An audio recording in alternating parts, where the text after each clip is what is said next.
Recording in progress. Good morning.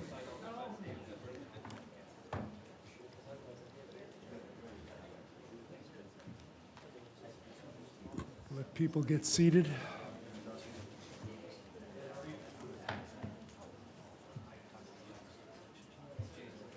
I'd like to call the Tuesday, September 27th meeting of the County Board of Commissioners to order. Please stand for the Pledge of Allegiance. I pledge allegiance to the flag of the United States of America and to the republic for which it stands, one nation, under God, indivisible, with liberty and justice for all.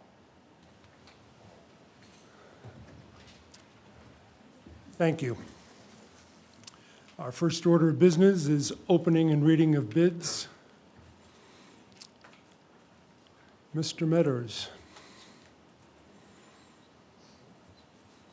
Thank you. This is Sky Metters, Department of Infrastructure Planning and Growth, offices on the 7th and 11th floor of this building. What we have are bids for RNS 92204 McKinley Avenue Sidewalk Extension from State Road 331 to Current Road, and RNS 92205 State Road 922. Lincoln Way and Riviera Drive improvements. These were two projects that were to be bid as one. The first bid that I will be opening was received from Milestone Contractors North, South Bend, Indiana.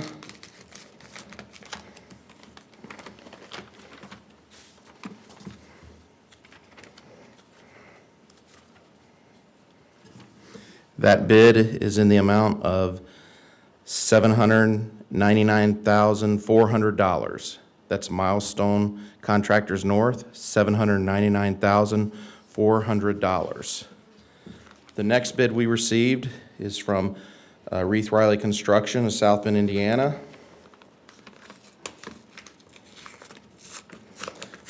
And I was able to open both of these without demolishing the envelopes, so thank you to the contractors for that. And Reith Riley's bid on the project is $647,129.83. Reith Riley Construction's bid, $647,129.83. Is there anyone else wishing to submit a bid on this project? Seeing none, I would request that the board approve receipt of these bids and give them to engineering for review and evaluation and later potentially an award. Do we have a motion?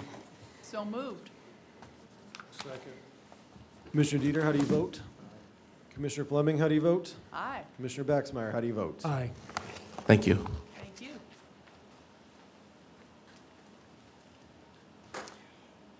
Next is the accounts payable docket. Do we have a motion? A motion to approve. Second. Commissioner Dieter, how do you vote? Commissioner Fleming, how do you vote? Aye. Commissioner Baxmeyer, how do you vote? Aye. Motion carries. In my short time on the Board of Commissioners, but attending meetings prior to this, one of the things I've enjoyed is seeing our outstanding employees recognized, and that's our next item on the agenda, is the Employee of the Month. And the employee of the month is September, Savannah Peppers.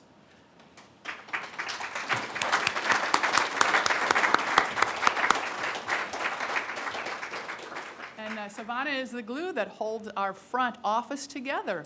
She has gone above and beyond the help on board. New employees cover other areas when needed and handle the front desk operations with being short-staffed for at least 9 months or longer. She handles our difficult clients with grace and prosecutions. This is why she deserves to be recognized as Employee of the Month. Yay!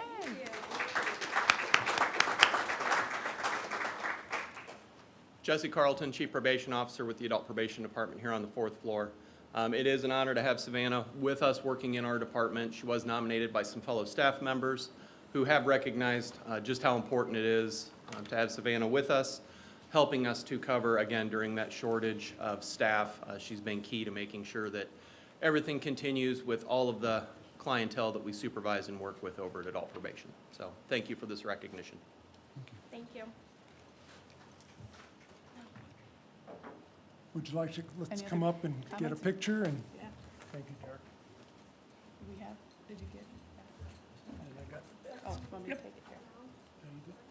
we'll come down.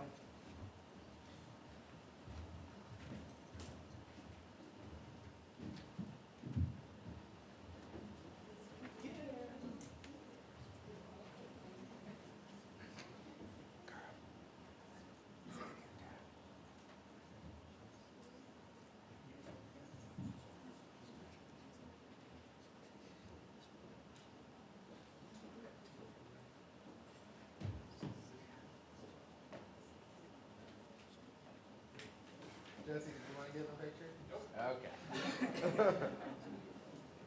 All right. Thank you.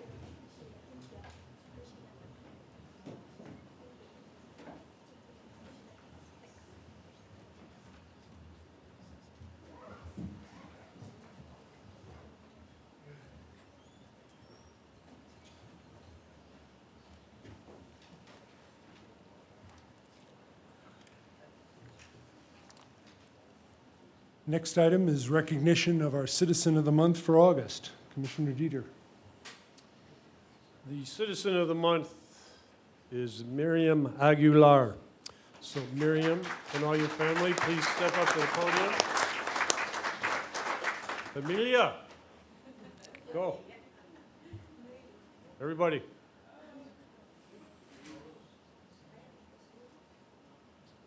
Come on, Mom, Dad.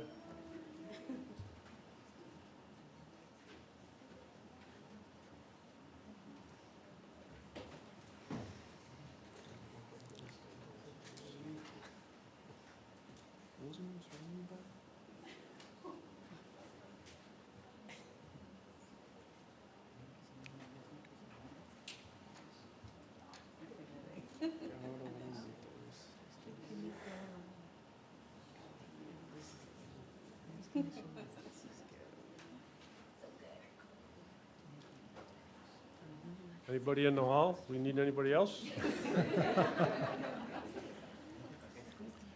Well, I'm very happy and proud, the commissioners are, to present this to Miriam. I met her a long time ago, walking down Washington Street with a young baby.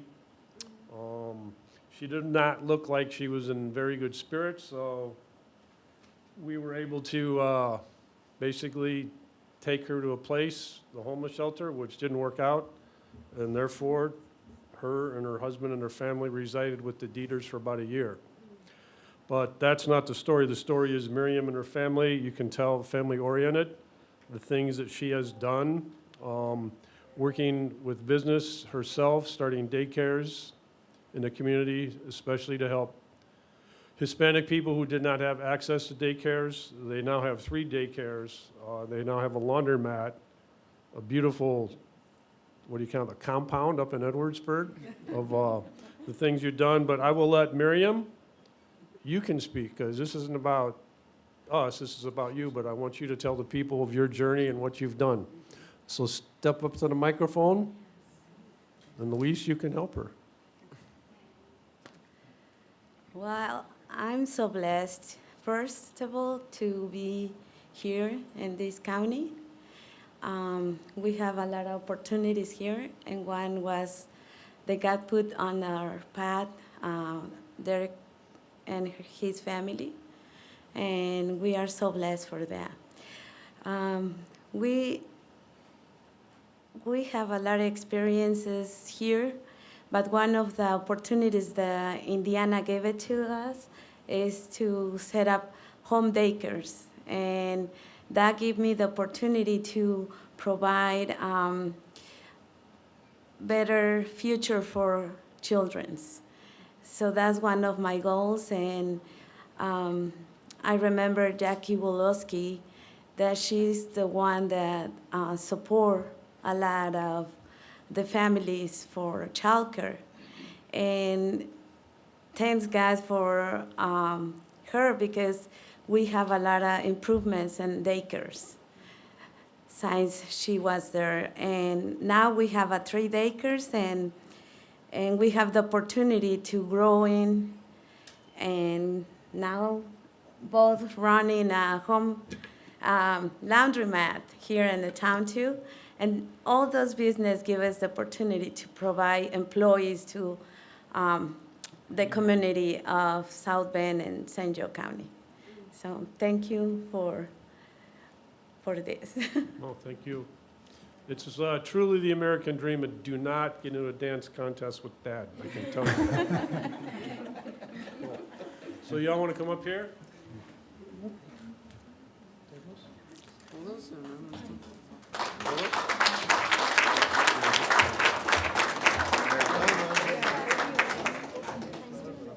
Espera, ok, más ellos.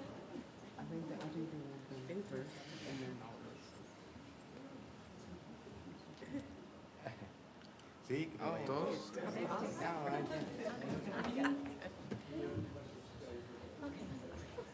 Okay, she's our girl.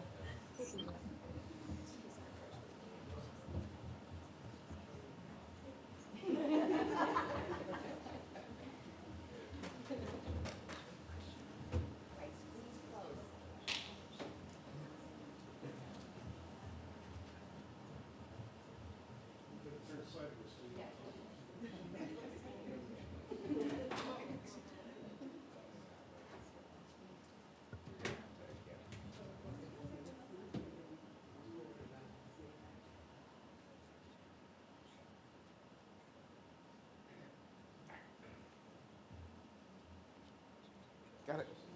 Congratulations.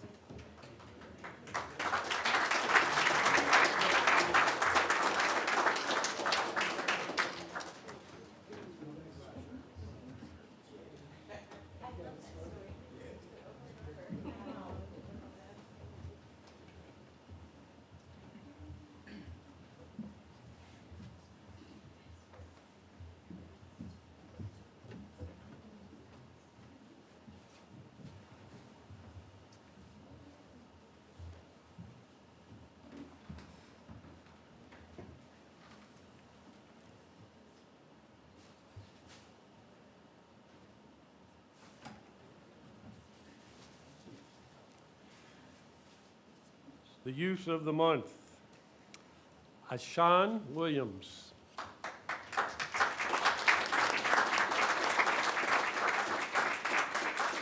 And his mother, Kanisha.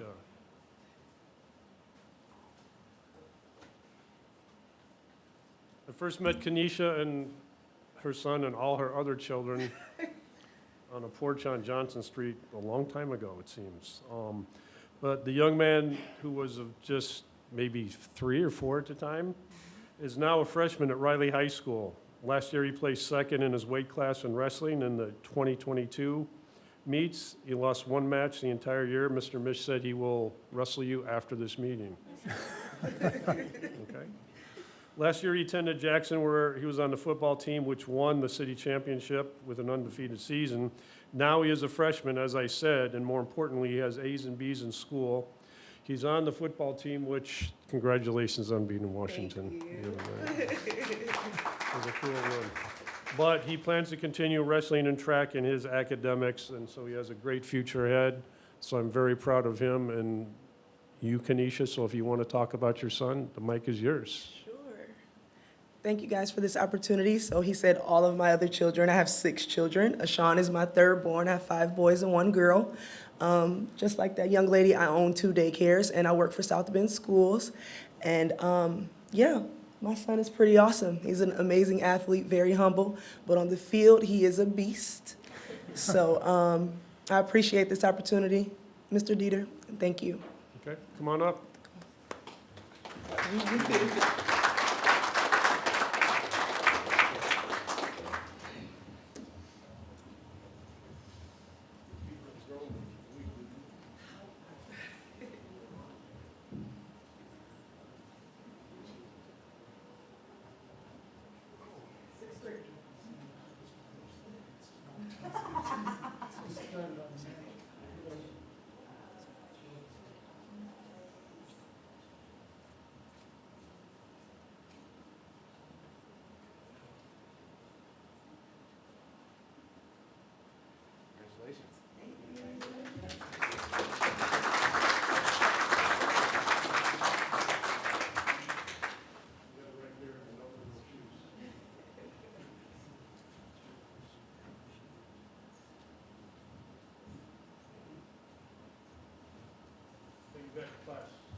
Next, we have the business of the month, which is A&E Nails. Please step up to the microphone and podium, please.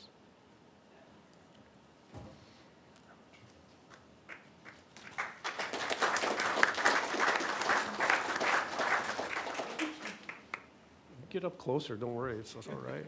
Cool. A&E Nails, which is located on South Bend Avenue in the plaza by Martin, so if Mr. Mish wants to get a pedicure or a manicure, you can go there, okay? Tao and her family immigrated from Vietnam in 1995 when she was 14 years old. She graduated from Adams High School in the year 2000, a daughter born in 07 and a son born in 09.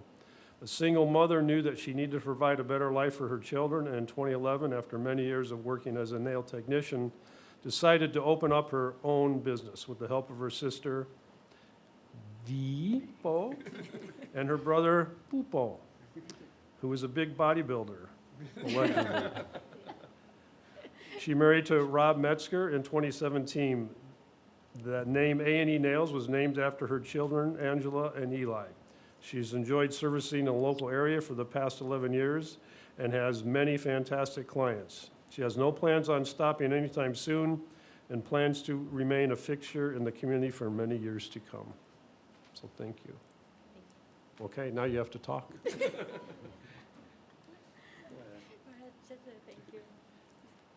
We just want to say thank you for recognizing our business. Cool, thank you all. Come on up.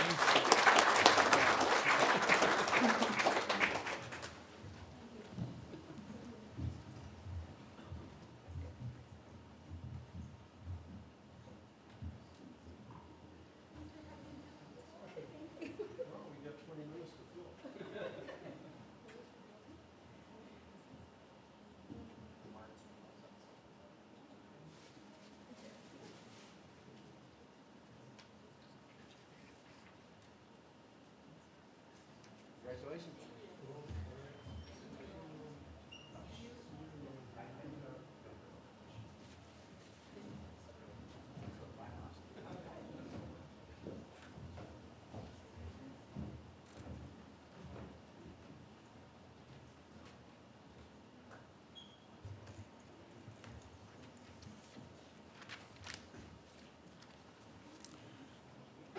Well-deserved recognition for all. Next item on the agenda is approval of the 2023 county holiday schedule. I will note that we've included Juneteenth on that in recognition of its state and federal holiday status, as well as added the day after or day before 4th of July for a total of 14 paid holidays. Any discussion or comment on the holiday schedule?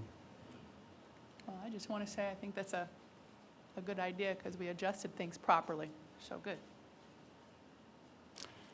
Without any further discussion, is there a motion? A motion to approve the 2023 county holiday schedule. Second. Commissioner Dieter, how do you vote? Commissioner Fleming, how do you vote? Aye. Commissioner Baxmeyer, how do you vote? Aye. Motion carries. Next item is approval of the 2023 Board of Commissioner meeting schedule. I'd like to ask that we consider tabling this for further discussion. One of the things that I've heard is the need to have more accessibility to our meetings. And before we approve this, I'd ask that we have some more discussion on that. Any comments? So you would just like a motion to table it? I think so. I think we should discuss how we can improve access to our meetings. 10 o'clock in the morning is not always the most convenient for a lot of people. Okay, there's a motion to table this. Is there a second? I'll second that. Commissioner Dieter, how do you vote? Nay. Commissioner Fleming, how do you vote? Aye. Commissioner Baxmeyer, how do you vote? Aye. Moving on, Resolution R17C 2022, approval of the purchase of demolition services for the building department. Good morning, Phil Garrett, offices at 420 Lincoln Way West. Randy James, Building Commissioner, offices at 125 South Lafayette. If you recall, we came before you about 3 weeks ago to open bids to demolish various homes that we had taken through the demolition process. We received no bids. Indiana law allows the commissioners to use the special purchasing statute when that happens to go out and directly solicit bids from potential contractors. Mr. James has done that. I'll let him describe that to you and what he's received. So I solicited bids from Richard Brothers, a local firm who is familiar with our protocol on demolition and also has done work for the EPA and IDEM. And we do have, they did give us 3 acceptable bids, in my opinion. One is for 19406 Auten Road, $31,970. 556 Moss Road at $17,757. And one for 57110 Guernsey Ave at $25,964. So again, the commissioners are allowed to approve these bids through their special purchasing statute. If you have any questions, we're happy to answer them. I just want to commend you for following through on this. It's never typically a good situation where you don't have competitive bids, but your diligence in securing these prices for us, they do represent an unsafe situation, and I think we should move ahead and demolish these structures. Thank you. Any other comments or questions from the commissioners? And I just want to say it's Rich R&D who's, we're using them. They've made the, Richard. That is, should you approve the resolution, that is who will do the demolitions, yes. yeah, okay. Without any further discussion, I will entertain a motion to approve. It's a motion to approve the demolition services for the St. Joseph County Building Department. Commissioner Dieter, how do you vote? Commissioner Fleming, how do you vote? Aye. Commissioner Baxmeyer, how do you vote? Aye. Motion carries. Thank you. Thank you.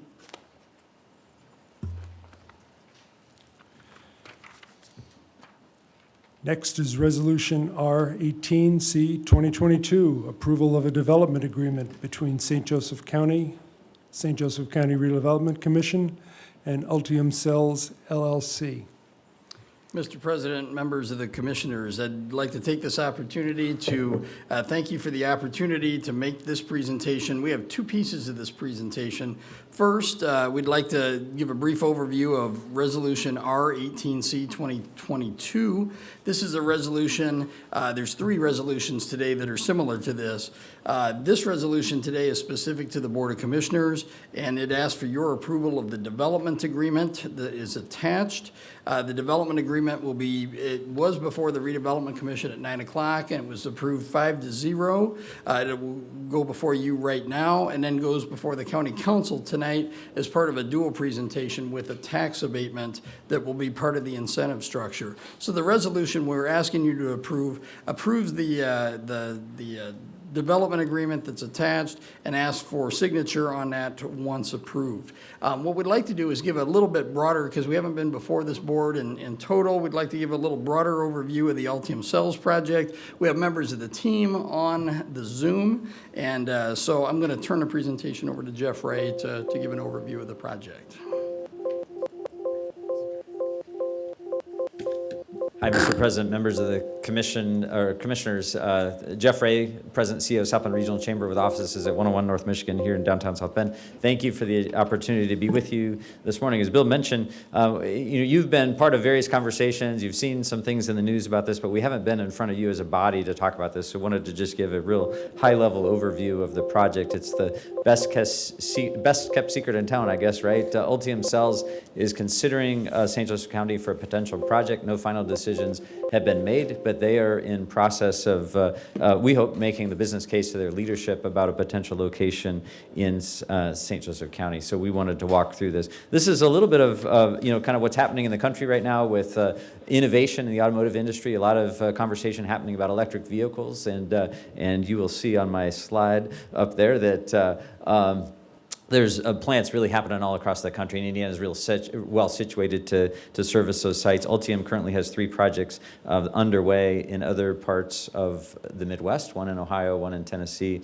and one in Michigan. And we hope that to soon add Indiana to their list of that. As Bill mentioned, our Ultim team is with us today, so if you have questions for them, John Blanchard from GM, you'll hear from him in a minute, and Tom Gallagher from Ultim are here as well. We wanted to talk just for a second or two about just the project itself. Indiana's business climate has made this an attractive piece. Our geography has made us a really attractive location for this. Our workforce, our history in automotive manufacturing. It's interesting, if you go back 120 years, they were producing electric vehicles right down the street here in South Bend. The Studebaker brothers did for several years. You can go see the exhibit for one more week over at the Studebaker National Museum and see those Studebaker cars. But we've played a really critical role in automotive manufacturing and think we can do this again in the future.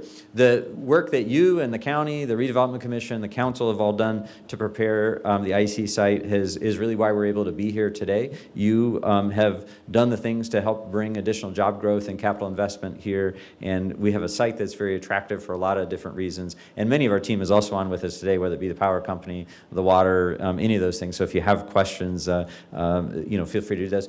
As you know, we walk through a lead process. Companies from all over the country are looking for future site locations, and often come to us and then go through a process here where they're answering questions about it. We've been working with this company for a number of months as they have been zeroing in on a particular site and have found a great site here. We believe we found the right fit. It's been important to us. We've heard what you, other elected officials, council, redevelopment, and the community has said about the types of uses that should be located out there. We've had a number looking out there, but feel like we found the right fit in GM and LG in this partnership that we call Ultim. GM, of course, is not a stranger to you. They have been in business in Indiana for over 86 years. They employ about 6,200 people right now. They invest hundreds of millions of dollars in their infrastructure. They're tremendous community partners in the communities that they serve. They have a track record of sustainability, of environmental stewardship. We believe this is a fit that checks almost all the boxes that we were looking for in a project. And we believe that much of that GM, this is not GM, but much of that GM culture will be follow through into the Ultim site, the joint venture with GM and LG. So we're pretty excited about that. At a high level, we are talking about an investment over $2 billion, about 1,600 employees on that site, and salaries that will approach about $75 million out on the project. So we're pretty excited about what that might mean for the area. We've spent lots of time talking to the company about workforce and where they will find workforce and helping understand their workforce needs. We believe that the company will provide some terrific jobs for folks in our community. This is a clean setting, clean room setting. In our previous presentations to the council, we've heard a lot about what the environment is, and it's clean, it's safe, it's air conditioned, temperature controlled and stuff. We think there's a lot of real pluses, and people will be able to find some great career opportunities in here and hopefully work for this company for a long time. When we think a little bit about economic impact is on our mind. So you're being asked today to consider a development agreement and then tax abatement that has a pretty significant impact. Just want to throw some economic impact numbers up there. This is really aimed at St. Joseph County. That was one of the questions earlier. St. Joseph County numbers here. So we expect the economic impact of this 4-year period to be about $1.7 billion. That is the construction of the site and then the ramp up afterwards. And in our earlier meeting with Redevelopment Commission, we explained that we expect construction to be done in the next 2 years, and then they will be launching different lines over the 2 years that follow that. So about a $1.7 billion impact, or about $1 billion during the construction phase there. After about 2027, when all that's completed, we would anticipate about a $652 million annual economic impact for St. Joseph County, based on the jobs that are being produced there, and jobs supported in the community at about 2,888 jobs. So remember, that's 1,600 at the site plus others in the community that would support. So we have, this has been a great process over the last month. We've worked really hard to hear all the things. The community's asked some wonderful questions about it. We tried to be very upfront and assembling those. Hopefully you've had a chance to visit our sbrchamber.com/Ultim site, where we've gone through a number of those questions and attempted to answer as much as we've been able to on that. A lot of that's come from the company. Some of that's come from public source. Some of that's just come from talking to our different partners. Many of them are here today. So we're pretty excited about this generational type project here in St. Joseph County. During construction, it will be a terrific employer. Our local forces will be used for the most part, our union workers here locally, to build the site. And then as they look to acquire sites, hire people in the years to follow, that those will generally be from about a 40-mile radius of the site. So largely St. Joseph County influence, but also some draw from the opposite area. So we think it's a great project. It's a good company. It's a nice fit. Our hope is that if you grant your approval today on the development agreement and things follow suit, as we anticipate, that the company will be able to make a good business case to their leadership, and ultimately we can end up with a project like this. I'm happy to answer any questions, or I'm happy to also switch to Bill for some additional information. And then as a reminder, we're going to hear from a few of our partners as well real quick after Bill speaks. So, thanks.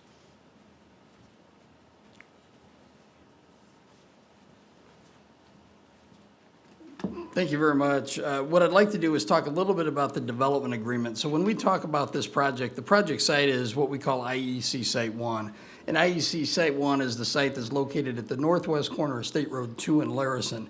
This 680-acre site will be acquired in total for the project, and so the project will be built within the site, and it opens up opportunity for the land to be preserved or to be developed in the future, potentially, as this project moves forward. Some high points of the project development agreement. When we put together a development agreement, the goal is to put all the information in it. So everything the company's going to do, everything that the county's going to commit to, and then get that approved by all the different bodies. So from a company side, the company intends to invest about $645 million in real property, $1.85 billion in personal property. And so again, as Jeff mentioned, I have an annual payroll of about $75.2 million for the 1,600 employees it proposes to employ at the site. The site would be completed by 2027, and so the hiring goals and the development goals within the development agreement target December 2027 for those metrics to be met. The project has two incentives from a local standpoint. There's a tax abatement that'll go before the council tonight. It's for both real and personal property. Section 4.02 of the development agreement talks about the yearly reporting that will have to be done as part of the tax abatement. So that will be the first incentive piece. The second piece is development coordination for infrastructure improvements. That's contained within Section 7. So that considers improvements for water, sewer, coordination with electric and NIPSCO gas, and Choice Light for fiber. It will also contemplate improvements with State Road 2 and Larison. The state already has planned improvements for State Road 2 from the 220 interchange to the bypass. Those are already planned for 2024, but we anticipate additional improvements will need to be made at 2 and Larison. So those improvements will be made during 2024 as part of the state's project. project. We also anticipate some additional improvements on Larison and also on Fillmore Road to support the project. Also contained within Section 7 are improvements for regional detention. So we anticipate that as we coordinate with the company on drainage, that there are improvements that will need to be made to the Nespajani Ditch Corridor over a period of time. So those improvements will be covered within this development agreement. The next section that's important to talk about is how we pay for those improvements. We anticipate that the improvements will be paid for with bonds supported by the project. Those bonds will be supported by real and personal property taxes that are collected for the site. We anticipate a reformulation of the New Carlisle Economic Development Area, probably most likely creating what we'd call allocation area number 3 to set up a site-specific area that collects taxes collected within that area would then go back to support the bond for the project. Another important section of the agreement is Section 8. So Section 8.01 contemplates that the company will provide the county with for financial fees to pay for professional services, so for legal, for bond counsel, for other services as we move forward. Section 8.02 of the development agreement sets forth criteria to protect the aquifer through installation of monitoring wells. We believe that this is very important to not only protect, but also to monitor the aquifer. Earlier today at the Redevelopment Commission meeting, we approved a contract with Peerless Midwest to do reporting and to do monitoring of the aquifer. So those will be updates of the 2015 and 2017 and 2019 work that's been done out in the aquifer. So we're excited to see that move forward as part of this agreement. And then Section 8.03 requires the company to provide fire training to the local fire departments. So we think those are both very important pieces, the aquifer monitoring and then the fire protection piece. I would note that all the water for the project will be purchased, reasonable attempts will be made to purchase that through the town. So the town of New Carlisle will be our water provider. Sewer will be provided by City of South Bend. And then again, the private utilities will provide service to the site. From a development agreement standpoint, this development agreement does what it needs to do and doesn't do a whole lot else. It's just very to the point and very, very direct. I would credit the whole team that took part in this work, but really another important piece of this project, and I believe Matt Sultanovitz is on the phone. Kara, if you could close the presentation and so we can go back to the Zoom. If Matt is on the phone, I'd like to turn it over to Matt real quick from the state. The state is a very important partner in this project. There he is. And so I'd let Matt talk a little bit about the state's commitment to the project. Morning. Thank you, Bill, and thank you to the commissioners today for letting me speak. My name is Matt Sultanovitz. I am the Vice President of Domestic Business Expansions for the Indiana Economic Development Corporation. We're here today, I'm here today to continue to express the state's excitement and support for this project. This very transformational project as the company continues to build a competitive business case. Regarding the status of state level incentives for this project, although I cannot comment or confirm on any specific details at this time, I'm able to confirm that the IEDC has secured all necessary approvals for its incentives pending a final decision by the company and the execution of the incentive agreements. We believe this project will have a significant positive impact to the community, to the region, to the state, and we're excited to provide our continued support as the company makes its final location decision. Thank you. So a project like this takes two sides. Our side, as we put together our economic development team, we've seen tremendous amount of work and really growth through this project. I note Phil Garrett on drafting the development agreement did fantastic work with the team. Jeff and Allison from the Chamber have been tremendous support for this project. So we're excited about where our team can go in the future. We've got a number of private sector partners, Jared Huss being one of those, Jessica Clark being another, that have been just outstanding as we work to put this project together. But every project takes two sides, and the other side that has been great to work with, I'd introduce John Blanchard and Troy Kennedy and Tom Gallagher. From the other side, they've been fantastic to work with. Troy, especially the last 48 hours on last week trying to put this development agreement. So I turn it over to John for his comments. Thank you, Bill, and thank you, commissioners. Good morning. I appreciate the opportunity to address you. My name is John Blanchard. I'm the Director of Local Government Relations for General Motors, and with me is Tom Gallagher. Tom is the Vice President of Operations for our Ultim Cells organization, joint venture. Also Troy Kennedy from tax staff, and then Jim Hartnett is our GM Environmental Sustainability Manager. So we appreciate the flexibility to be able to do this by Zoom. We were all prepared to be in person, but this really makes it a little more convenient. And just wanted to start off by just thanking you for this considering the very important development agreement. This is an important part of the process. Bill and Jeff and his team, the whole local group has really been fabulous.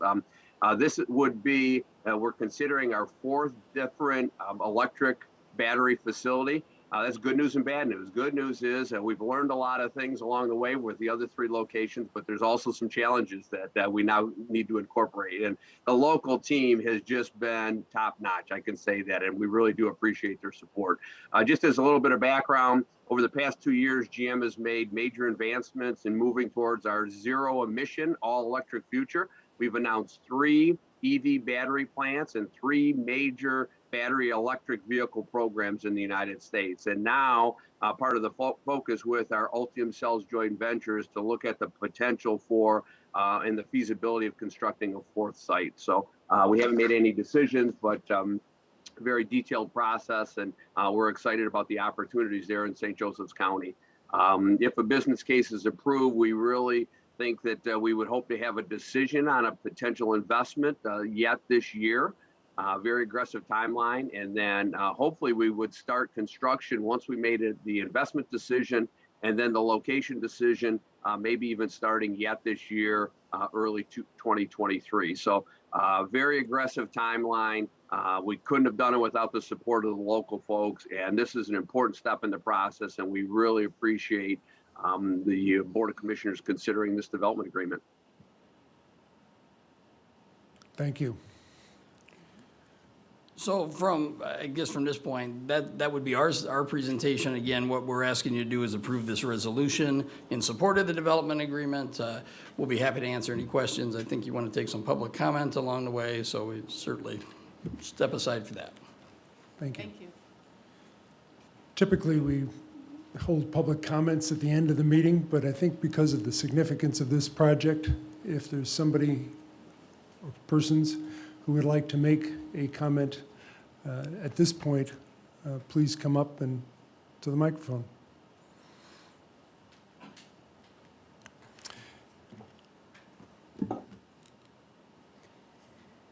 I'm Bob Humbarger, 29987 Herd Road, Olive Township. Been there for more than 50 years, and thanks for letting me speak again. Now I'm just asking you to do one important thing. That's protect the groundwater. Peerless Midwest report was mostly about withdrawals from the aquifer, very little about input. The Kankakee is an unconsolidated aquifer, which means that most of the area does not have a clay protection layer above it. It is also very near the surface. I can sometimes dig down and hit water at 6 feet at certain times of the year. Finding pollution after the fact with monitoring wells is like shutting the barn door after the horse is bolted. Better to prevent the problem from happening. A 2.8 million square foot building equals 64.3 acres of roof plus another 18.9 acres of paved area to be drained of stormwater. Jeff Ray suggested that, and he guessed there'd be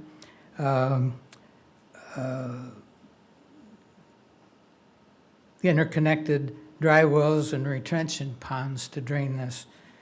This would be too much stormwater for that because the water table is so near the surface and unprotected aquifer. Also, every retention pond needs an overflow to a drainage ditch. With the climate change, we don't know how often the overflows would happen, and when they do, it floods the farmers at the south end of the Nespajani ditch.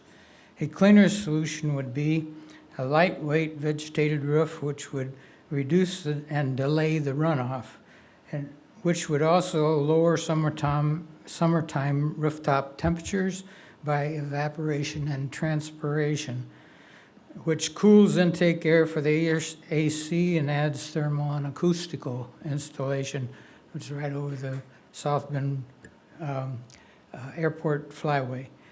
Cisterns holding tanks could also fill their storm water and gray water for irrigation in dry periods. Rain garden swales adjacent to rows of parking and along driveways leading to, number 3, a wetland retainage cleaning area. One of the most premier companies regarding water cleaned by native plants is in Walkerton, right here in St. Joe County. It started as JF New and is now Cardio. I ask, just protect the aquifer. Thank you. Thank you. Thank you.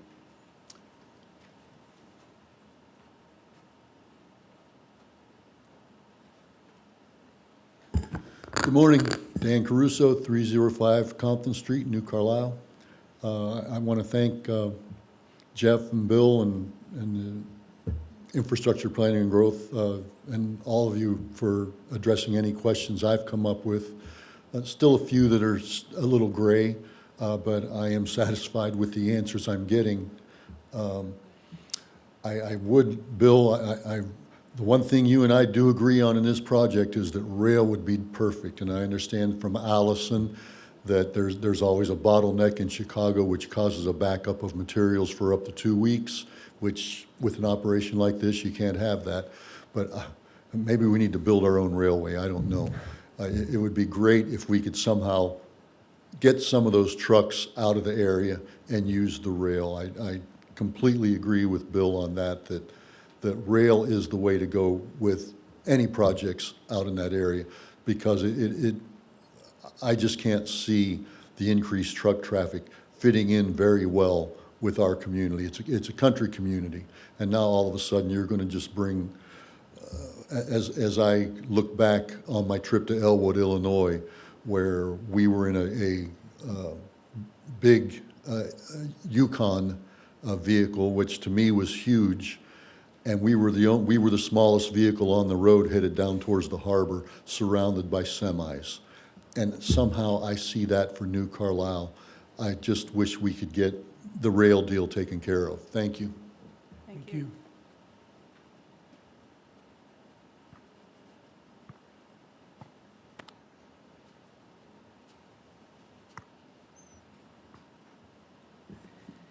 Good morning.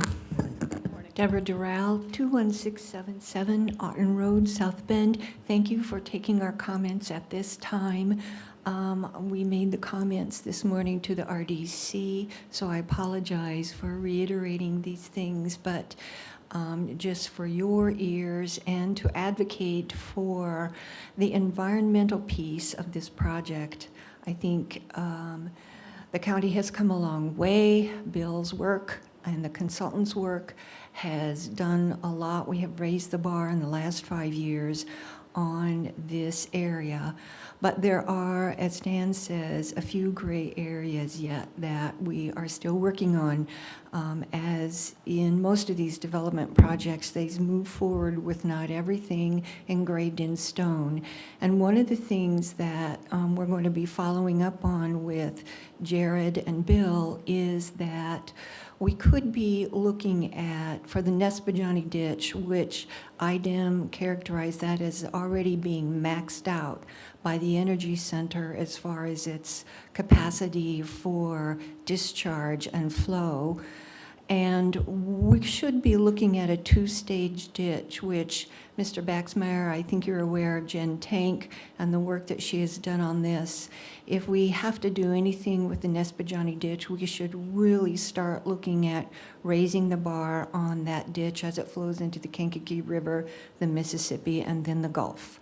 So the fact that we're bypassing the IEC overlay document and the comprehensive plan document, which are in process, by the speed with which this project is happening, I think the additional responsibility on the public and people such as yourselves is much higher to make sure that we are not missing something, that we raise the bar as far as we can so that it takes us through the next 20, 30 years without damaging our resources. Another thing that we need to take a look at is, instead of safe yield, we should be looking at the term sustainable yield now, which is a different formula and more cautious and conservative when it comes to aquifers. And Jared and I also have touched base on a map that one of the consultants presented in 2019, which outlined the more sensitive area of the aquifer that we would not be building on that. So along with 64 acres of roof, I think we, in trade for the farmland, we really should be advocating for solar. Yes, it complicates the roof construction, but I think it is justified. Thank you.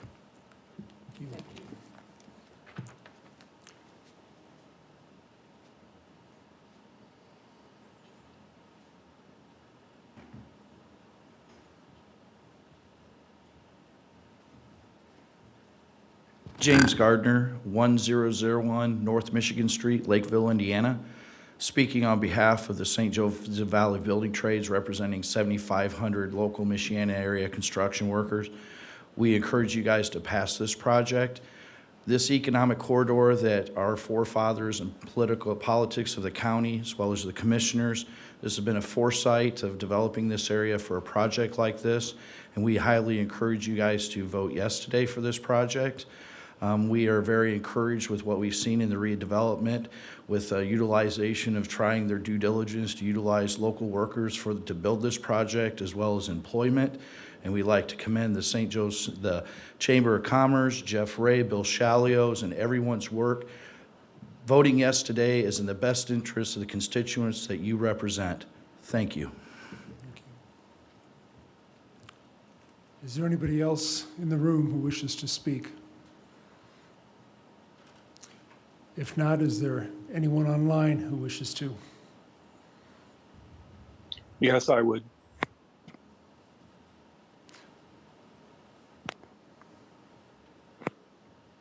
Yeah, hello. Can you hear me? Yes, we can. Yes, hi. My name is Steve Francis. I live at 54174 Juday Lake Drive up in Clay Township. I want to commend the commissioners and the economic development team and for bringing this project to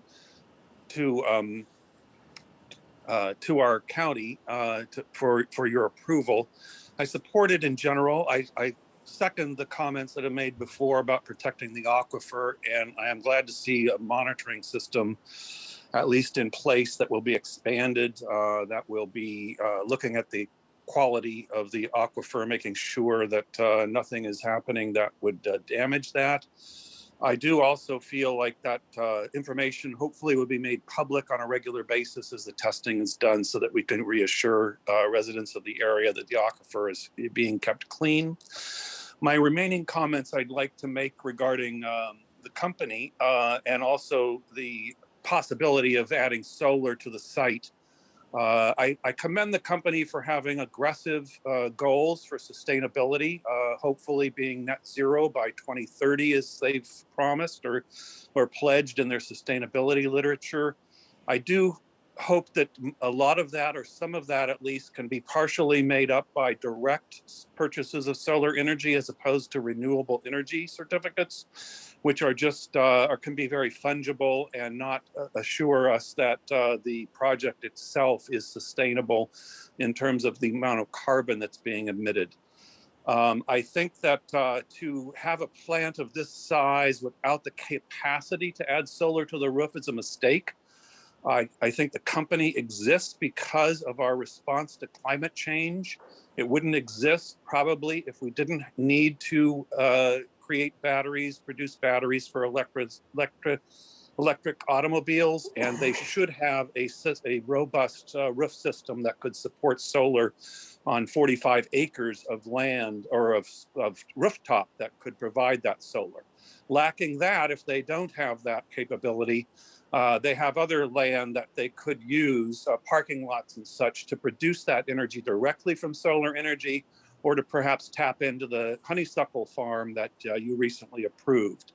For the council or commissioners, I would like to say we need to have, like we do with the city. I'm on the South Bend Green Ribbon Commission, a founding member of that, and we have sustainability targets for the city on carbon, meeting carbon targets and a carbon budget. I'd like to see that be investigated by the county, and you as commissioners can start that process to be able to say to us and the citizens of St. Joe County that we're not just reducing carbon with city production, but adding to it at the county level. So Mr. we need to Francis, be your 3 minutes are up. Thank you so much. Okay, I'll conclude with support for the project, but with ongoing concerns. Thank you. Anyone else online? Thought I saw another hand up there. Yes, this is Andy Castelny, 52860 Juniper Road, South Bend, Indiana, 46637.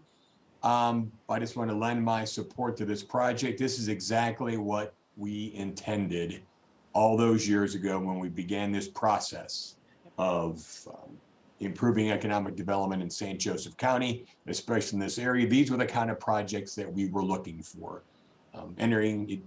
This improves our focus in the renewable energy space. And I think this is just a boon, not just from a construction standpoint, from a permanent job standpoint, but this truly is a generational project that we will look back on, much like in 20 years from now, the AM General project, or 40 years ago, Iron Tech and Iron Coat. So I think this is exactly the type of project we need here, and we've been working to land here in St. Joseph County. I also want to give credit to the Board of Commissioners for your continued diligence and foresight to making sure that the projects are done responsibly. And of course, to the work that Bill, Chris Brown as well, and of course, Jeff Ray, they have spent just countless hours on this project and other projects. So really appreciate their work, and then GM for being a great partner in attending the meetings and answering the questions and really doing their due diligence as well. So this truly is a great win for everyone. Thank you. Thank you.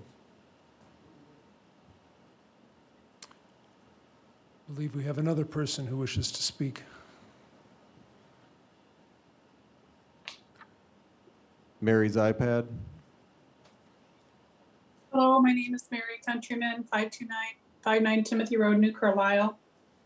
The very few who are for this Ultim project do not even live in the 46552 zip code. Does it not matter what the majority of New Carlisle residents want or don't want? And I have yet to receive an actual answer of what is the definition of area for the financial benefit for this project. I asked to see the math for the figures of the financial benefit. I was only referred to the FAQ page on the Chamber's site. There is no breakdown. We are asking to see the math. We want to see the numbers, a specific breakdown of the money. This is not too much to ask, as this is our community.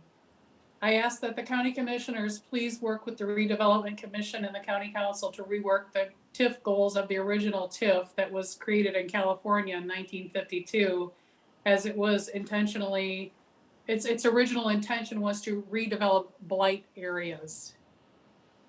Please table this project until we have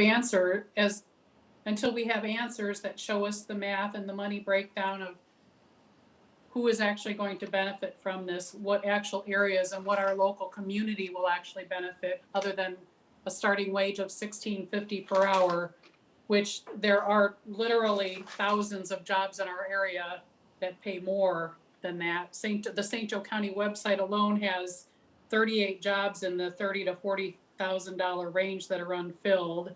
And there's 7 other jobs, at least in the $15 to $18 an hour range, that are unfilled by the St. Joe County alone, not to mention the other unfilled jobs in this area. Please work with those buildings, those businesses already in existence, so we don't have even more unfilled jobs and then we aren't left with a ginormous factory. This is not what local residents intended for our area. It is not the version of what we want to live in. It is not it may be the envision of Jeff Ray or Andy Castelny. They don't live here. This is not what we envision for our community. We don't envision a massive building, a lot of traffic and congestion, more accidents. We don't envision that. That is not why people stay here. That is not why people moved here. We moved here for the country living, to see the cornfields, not massive industry. Thank you.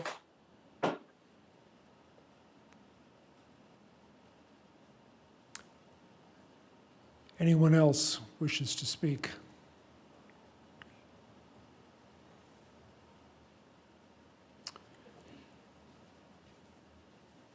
I guess a couple of points. So Will Miller, the township trustee from Olive Township, was unable to make this meeting or redevelopment commission. He'll be at the meeting tonight, but he is there tonight to bring a letter of support for the project. Jared Huss, who's the town engineer, is here with a letter of support from the town of New Carlisle, from the town council. So there is support in that area for the project. We've seen a lot of support regionally from the project, so we're excited about next steps in this project. Again, no decision has been made, but these steps today will help, we believe, move a decision forward. So we ask for your approval of the resolution. If there's any questions, we'd be happy to answer them. Thank you. Could you answer Mr. Humbarger's questions or concerns? Yes, I'm happy to meet with him afterwards and talk through those, or we can do those now. Because I'd like to get answers to what those are also. Yeah, Bob, you're gonna have to refresh me. I was making notes this morning. What your questions specific were? Oh, stormwater, on-site stormwater. So there, as part of the project, we haven't done. Most of his concerns, and correct me if I'm incorrect, was about the farmers and the land that would be associated with being a neighbor, correct? Yeah, that was the second half. Yes, that's correct. So the first half of the question, we have not gone through any on-site site planning. There's no site planning work that's been done. We have some general concepts of site plan, but it hasn't been through any of our review processes. We do have on-site requirements for stormwater and stormwater management. So those will be dealt with as part of a site plan review. One of the provisions in the agreement is, I think it's Section 7. Section 7 has a provision for regional stormwater management. So we anticipate that there are some improvements that will have to be made in the Nespajani ditch, not only on-site, but also some additional improvements that will be monitored off-site as part of the work. Over the last several years, we've been doing culvert replacements. We've done a couple of culvert replacements on the Nespajani ditch south of State Road 2. Other improvements we've worked with John McNamara on to do ditch cleaning, things like that. So we do anticipate that if there are additional issues that need to be addressed, those will be addressed as we move forward. Okay, therefore, once you start all that process, I would assume, hopefully, you talk with the Humbargers, the Sebastis, and all the other people who have land out there to make sure that everything works out the way it should. Certainly, and when it doesn't, we will go in and address those. We anticipate that there won't be any of when it doesn't go right. We do things on the front end so that they are right, so. Okay. Are you clear with that, Mr. Humbarger? Okay. Thank you. Thanks, Bill. Mm-hmm. Any other comments from the commissioners? I just want to say that I'm just so excited because I agreed what Andy was saying about, it's been years that we've been trying to move forward with this. And I'm glad that we're helping up our economy and helping things getting better and having our citizens be happier and healthier here. So that's what I'm hoping for, and I appreciate that. Thank you so much. I would just add that comment about this being a generational experience or opportunity for the county, I think is really important. I've been working in development myself for a lot of years, and I also welcome the comments that were made. I think they were well thought out and well reasoned, and things that need to be considered. With that, this is a major opportunity for the county, and I would welcome a motion to approve. There's a motion to approve the resolution R-18-C-2020 for the development agreement. Second. Commissioner Dieter, how do you vote? I vote aye. Commissioner Fleming, how do you vote? Aye. Commissioner Baxmeyer, how do you vote? Aye. Thank you. Thank you. Next item on the agenda is approval of a settlement agreement. Mr. Mish. Yes, so Mr. Seneff was previously given a contract of employment to oversee the implementation of the ERP program. Through discussions with Mr. Seneff and the leadership team, it made sense to part ways and as a resolution to, I guess, get out of his contract. This settlement has been proposed as a, I'll say, a win-win for the county as well as Mr. Seneff, moving him along, thanking him for his service at this point, but letting another individual take over the lead at this point to bring the project to completion. Any questions or comments? Who made that decision What decision? to have an agreement, settlement with Mr. Seneff? That was a discussion between legal and Mr. Baxmeyer. There was no commissioner input on that? Mr. Baxmeyer, Commissioners? that's what you're here for today. Okay. There was no other talking with Commissioner Fleming or myself about this? No. Why is that? This was a personnel matter. There were actions taken that it was deemed in the best interest of everyone to reach a settlement agreement, and we'll bring it forth for your consideration today. Well, Deb shaking her hand, were you involved in this? Yeah, and I discussed it with Kim. Pardon me? I discussed it with Kim because she sent out the emails about it. So our HR was involved in this? So you two and our HR, but nobody notified me? Is that correct? Yes or no? You were notified when the agenda went out, and the... No, an agenda is an agenda. During the process of whatever agreement y'all came up with, nobody thought to contact me? Yes or, it's a yes or no question. You don't need to look at him, it's a yes or no question. I'm looking right at you. No. Why? I assumed and hoped that you would be at the meetings or be available before these meetings, and you have not been there. And when did you call a meeting?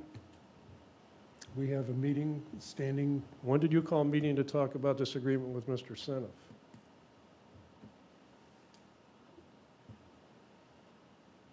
That was discussed. When did you call a meeting to talk about Mr. Seneff in this agreement? I do not remember the exact date. So you didn't call a meeting? It was a meeting that was held with HR, Mr. Mish, in my office. And when was that? I think I've answered that question. I don't So you remember don't the know. exact date. Is Mr. Seneff here online so I can get some more information on this? He doesn't appear to be online. Okay. Okay. Well, again, this is just another sad part of what happens here. When there's no communication, there's no notification of this, so I have no clue of if Mr. Seneff is good with this, if he's not good, what the totality is, what the extent of his contract was. Is there a new contract for somebody else now? Mr. Fotia will take over those duties and coordinate Is there a this. contract is the question I asked. Mr. Fotia is not a contract employee. Can you hear me? Is there a contract for this person? No, he is not a contract employee. He doesn't need a contract to take over these duties. Did somebody, did you, can you, maybe you can answer. Did you, somebody, is there a contract drawn up for him? No, there's not. Okay. Is there going to be? I have not been instructed to draw one up and unaware of any. So you're going to Interest hire to do somebody so. without a contract? We are reassigning duties without a contract because there's no need for a contract to have a county employee assigned to take on some additional duties. So how do you compensate this person? There's no need for a contract. We are simply reassigning duties to an employee. Okay, has that been drawn up by HR? How's that going to be drawn up? I don't know how else I can say this. There's no, there's no need to have a formal contract when you're assigning duties. It's no different. So I can have Sky Metters go work in the custodian doodle area, and we don't have to draw up a contract for that? How are you going to have a county employee, and no offense to Frank, how are you going to have a county employee with you don't have duties?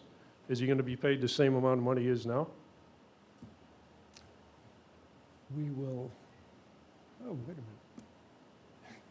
Assigning duties, Is he To a going to be county paid the employee. same amount of money that he is now? Yes or no? his compensation will remain the same for right. Okay. And are you going to put that on paper so he doesn't come back in 3 weeks and say, wait a minute, Seneff was making this money, I'm making this, why am I not making the same money as Mr. Seneff, who apparently he'll be taking over for him?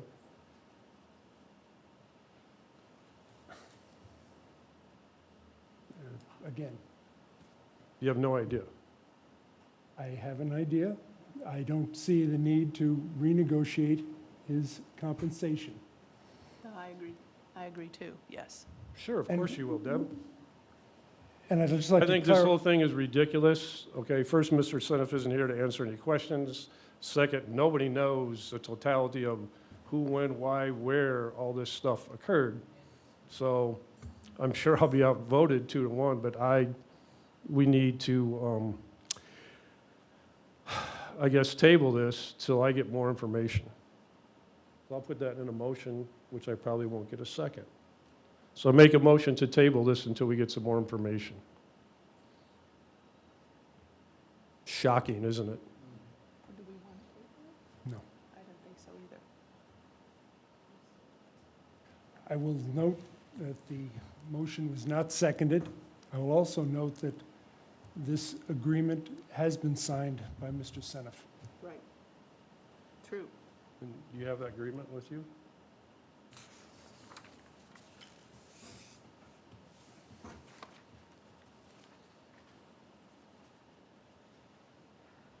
Has this been notarized so we know it's his signature?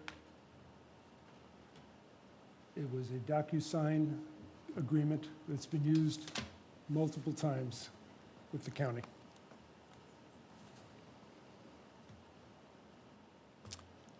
Barring any further discussion, we'll entertain a motion. Motion to approve the settlement agreement with Scott Seneff. I will second that. Commissioner Dieter, how do you vote? Nay. Commissioner Fleming, how do you vote? Aye. Commissioner Baxmeyer, how do you vote? Aye. Motion carries. Next item is Portage Manor. Approval of continuation of Byron Health Center Consultant Support Services.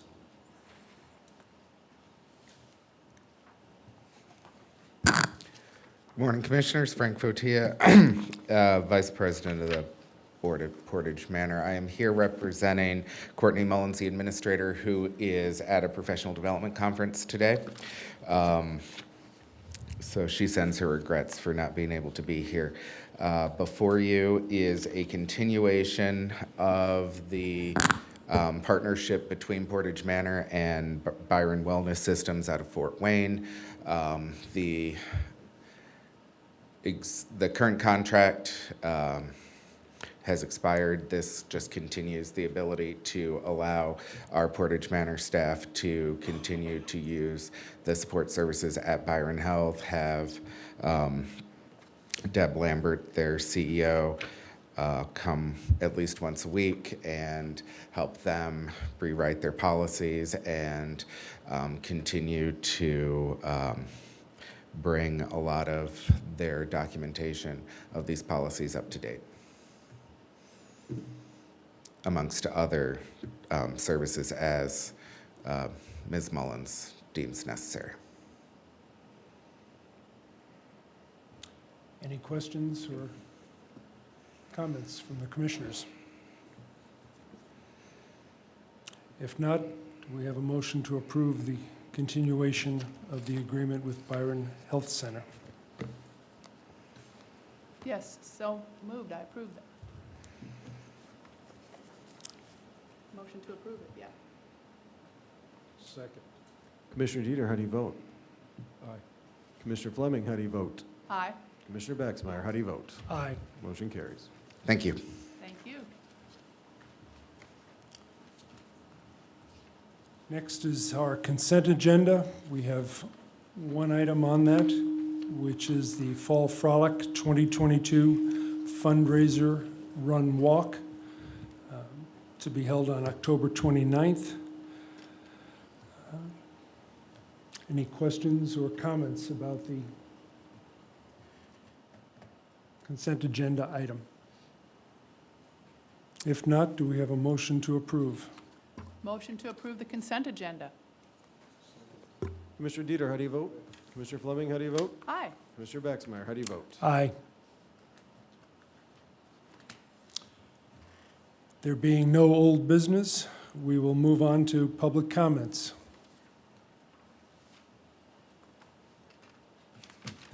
Dan Caruso, 305 Compton Street. I feel I need to correct something from what we just went through with the battery plant. The endorsements from the New Carlisle Town Council and the Will Township trustee represents 6 votes. That does not represent me or a majority of the people over there. There is no vehicle for us to sit down with our council and with our trustee and discuss these things. I was there personally when the offer was made to the New Carlisle Town Council to please submit a letter endorsing this battery plant. There were 5 of them sitting up there. Nobody else no other population from the area of about 3,500 people between Olive Township and New Carlisle. This represents 6 people. They polled nobody. They held no public meetings. This should be thrown out like I'm going to go home and throw this thing out. Thank you. Thank you. Any other comments? Any comments from those joining us virtually?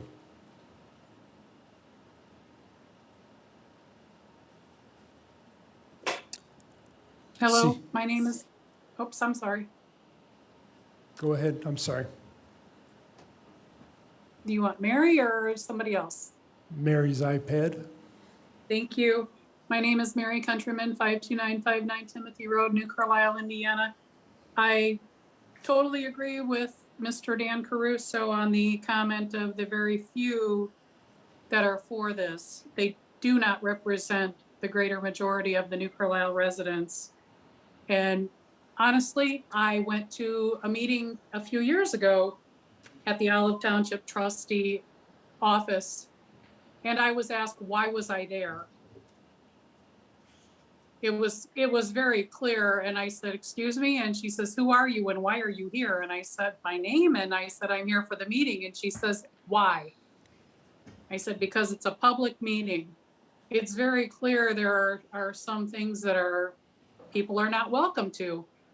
Nobody asked my opinion on it at that meeting. No vote was taken, no poll was taken. This is not what the majority of the people in New Carlisle want. We don't need any more low-paying jobs. We don't need this monstrosity in our neighborhood. It kind of stinks. I feel bad for Mr. Dieter up there when things are going on behind your back. I understand how that feels. Thank you.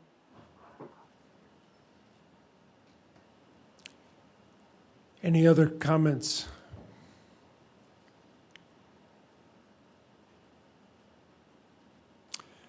Seeing none, I will entertain a motion to recess. So moved. Second. Commissioner Dieter, how do you vote? Commissioner Fleming, how do you vote? Aye. Commissioner Baxmeyer, how do you vote? Aye.